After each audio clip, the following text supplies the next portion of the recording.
கரூர் நிகழ்ச்சிக்கு தமிழ்நாடு அரசின் காவல்துறையினர் சார்பாக கரூர் மாவட்ட காவல் கண்காணிப்பாளர் தலைமையில் பாதுகாப்பு ஏற்பாடுகள் செய்யப்பட்டிருந்தன.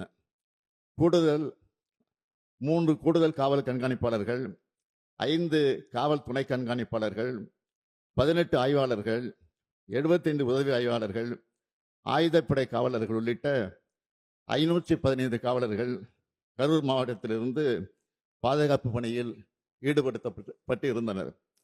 இது மட்டுமின்றி வெளி மாவட்டங்களிலிருந்து ஒரு காவல் துணை கண்காணிப்பாளர், 2 ஆய்வாளர்கள், 8 உதவி ஆய்வாளர்கள், 60 ஆயுதப்படை காவலர்கள், 20 அதிவிரைவு படை காவலர்கள் என 91 பேர் வரவழைக்கப்பட்டிருந்தனர்.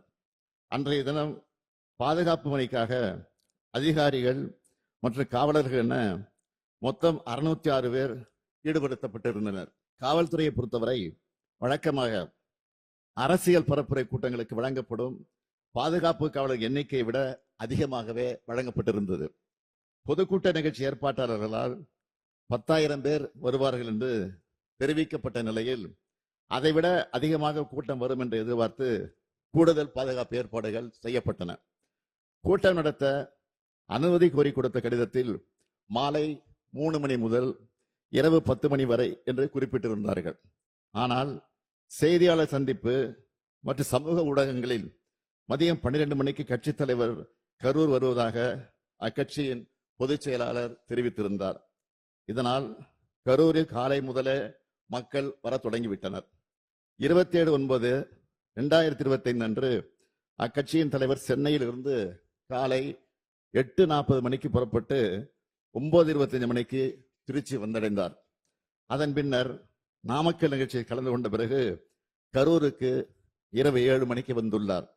அதாவது அறிவிக்கப்பட்ட 12 மணி கடந்து 7 மணி நேரம் கழித்துதான் வந்தார். இந்த காலதாமதம் கூட்ட நெரிசலுக்கு முக்கிய காரணமாக அமைந்தது.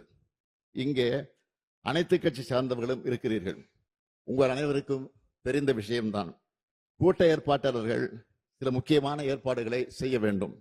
அவை அன்றைய தினம் கரூரில் செய்யப்படவில்லை. காலை முதல் காத்திருந்த மக்களுக்கு போதிய குடிநீர் இல்லை.